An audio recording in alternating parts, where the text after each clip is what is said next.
Good morning, YouTube. This is Alex, and I'm with Oh Hello Stationery Co. Many of you know me.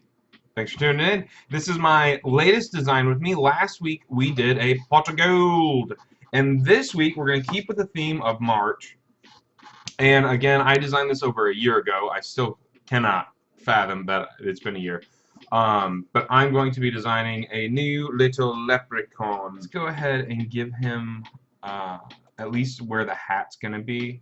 I'm not going to say this is the hat. I just want to kind of get some of the main components we're going to be designing around place. This time, the reason why I'm trying to get so quickly over to the beard is I wanted to show or highlight this time how to use the Pathfinder tool to really help you with a lot of your shapes. So I want to give him a nice curly beard. And I'm going to do that by taking a circle, and all I did so far is make a circle. We're going to zoom in. Holding down the Alt key, I'm going to duplicate, one of my favorite tricks. And using Shift, I'm going to adjust the roundness, or the size, and I'm going to do it, Shift keeps it proportional. So now, we're going to highlight all of this. I'm going to hold Shift and deselect the face, because I didn't want that to be a part of this. I'm going to use our Pathfinder tool, and I've used this in the last video also, but this is going to unite. So it brings it all together.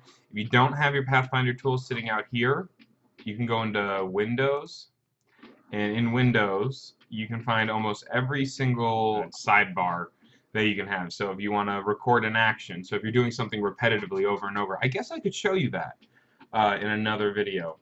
But I'll kind of go through here, I guess, and try and show you all the different things. But Pathfinder's right here. It's one of the main used things by illustrators, so that's why it has a shortcut.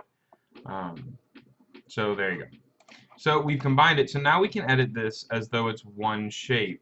And now that we can do that, I'm going to come in and I'm going to make some changes just to keep it a little on point. I want this beard to kind of come up a little, give him a little bit of sideburns look. I don't want it to look too hokey, so we'll adjust that.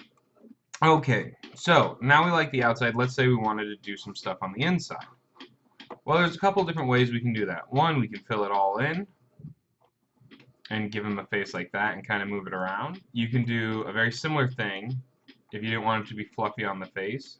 Come in, draw a shape, select the foreground and the background shape, and we're going to open this Pathfinder bar again. And what we're going to do is we're going to minus front. And what that's going to do is it's going to take the shape on top and minus it from the shape behind. And so now we've got this negative space where that circle was, and we can put it on his face. Now obviously it's coming in a little too far. We'd have to come in with the direct select tool.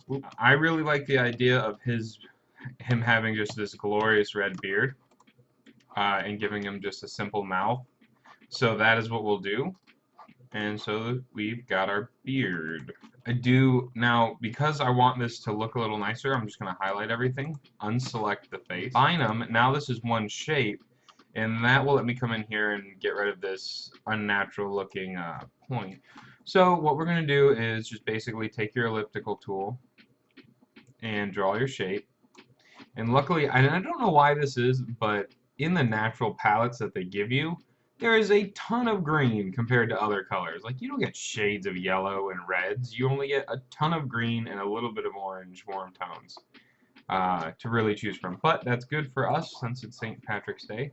So we're going to highlight everything. We're going to place it right in the dead center. Make sure it's even. His hat is a little too high off his head because we want to make sure that hat brims down. We're going to take our direct select tool, so shortcut A. Selecting the points, we're going to adjust the hat a little.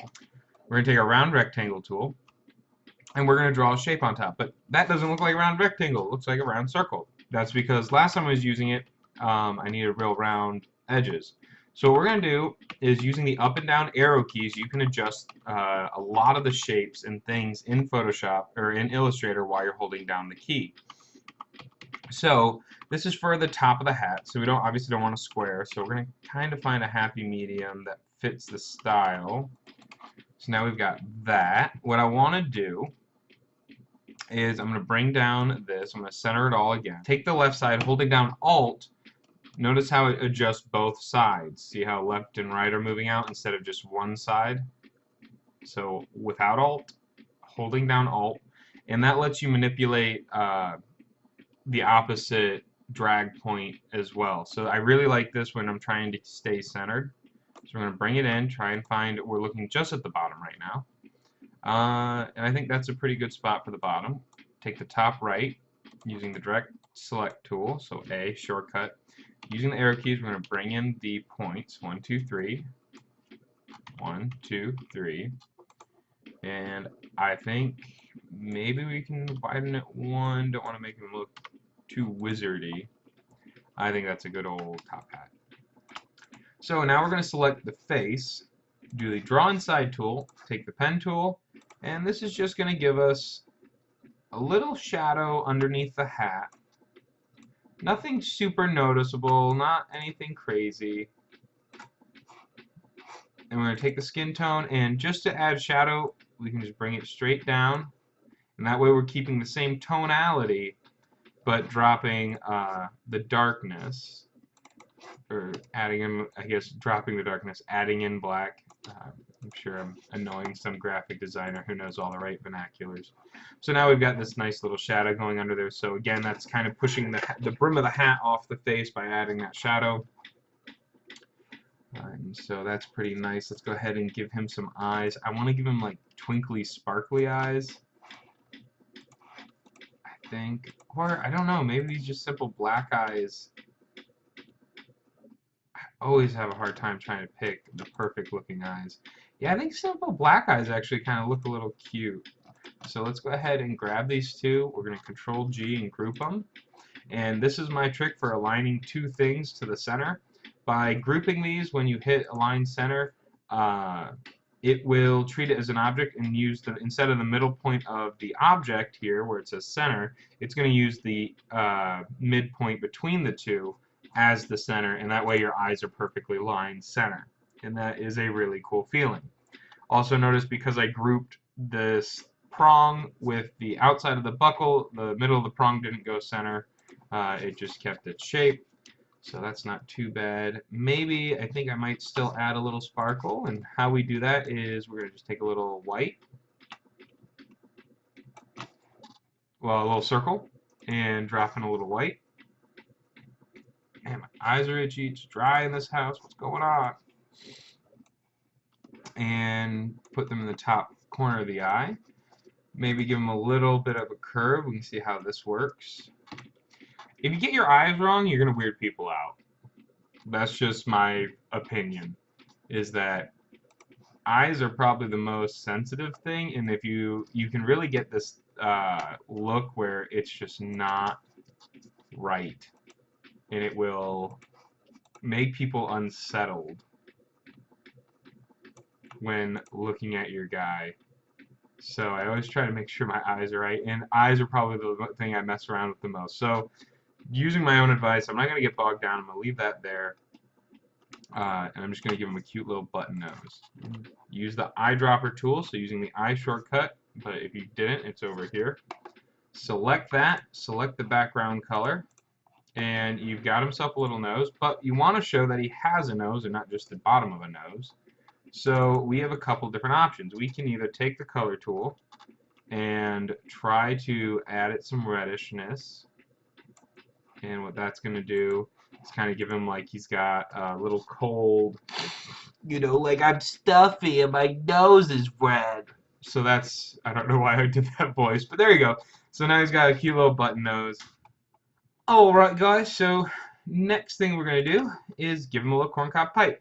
So coming out of the mouth, so we'll take our elliptical tool, we'll draw the top of the shape. Even though it's a little much, there we go. We can back it off. I still think the color is not too off.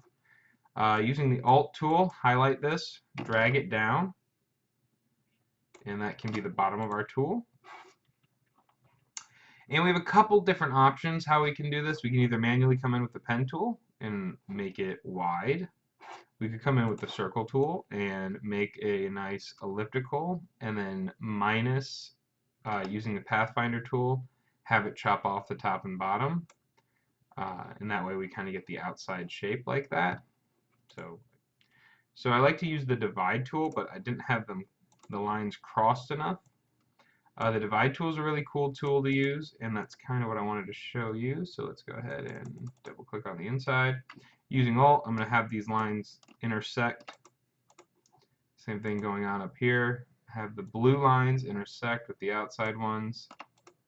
So now when I highlight everything and I use the divide tool, it is going to chop this into a bunch of different little pieces. I can come in now and delete. Now I've got all these different little shapes, and so we've kind of got that going on. I do think I used a little too wide of a circle, so we're going to highlight that point and just kind of bring in the corn cob. A little stubby guy like that is fine. So we're going to take this top one using the direct select tool. Select your top circle. Come on, buddy. And see, that's the only issue with the divide, is sometimes you can get a little too crazy. So when you go to add stuff, it chops it all up. But luckily for us, the divide is not a total waste. We can just come in with our pen tool and draw around the edges like that. Control Shift left bracket will push it to the back. And all we're trying to do here is add maybe like black, because it's charred on the inside, has a nice cake. The shape does have a, there we go, a stroke on it, and we don't want the stroke to be there because it's kind of messing up with our nice round shape in the inside. So there we go. We got ourselves a nice little pipe. Alright, so I know I kind of got quiet there for a second. That's how I actually designed it. I knew I wasn't going to be teaching you anything new. Everything was pretty obvious. How I did it, it's just more messing around, and me talking through it was just kind of getting my way of figuring it out. So now I think we've got a super cute looking leprechaun. Had to mess with his pants, realized we were getting a little too realistic with it, so I had to back it back off. Something that happens all the time. You're getting so detailed and you end up getting bogged down, and you go from having cute cartoon to like, why does his eyes have, you know, pupils and too much going on. So I think he's super cute looking. The only thing I might do is like this head shadow. I might add that on the hand real quick, which I can do now, just kind of finish up. I guess I'll talk through this one real quick. So just do something like that. Use the eyedropper tool, pick the same shade for consistency. Just kind of, again, give some depth. But other than that, I think we're pretty spot on. You could even maybe add a little shadow under his beard, but you don't want to go too crazy. But I think we've got ourselves a good-looking leprechaun. So you tell me, between that leprechaun and this leprechaun, which one do you think's better? I know which one I like, but I'm obviously biased. Well, I made both of them, so I can't be too upset. Thanks so much for tuning in, guys. If you like the video, hit the like button. If you really love this kind of stuff, hit the subscribe button. But please leave me comments. I do go through and read them. I try to answer as many as I can. If you have anything you want me to design, put it there. If you have any questions or tips for me, put it there. Again, just the whole reason why I'm doing this is to show you I am not an illustrator. I'm not a designer. This is not something I went to school for. It's just something I kind of putzed around with and figured out on my own. So it's to kind of help you guys realize that you can do it too. It's not a big scary machine that's going to break and melt your computer down. It's a pretty straightforward program. You can totally do this. It just takes a lot of time and patience. But thanks for tuning in, guys, and I'll see you with my next design with me.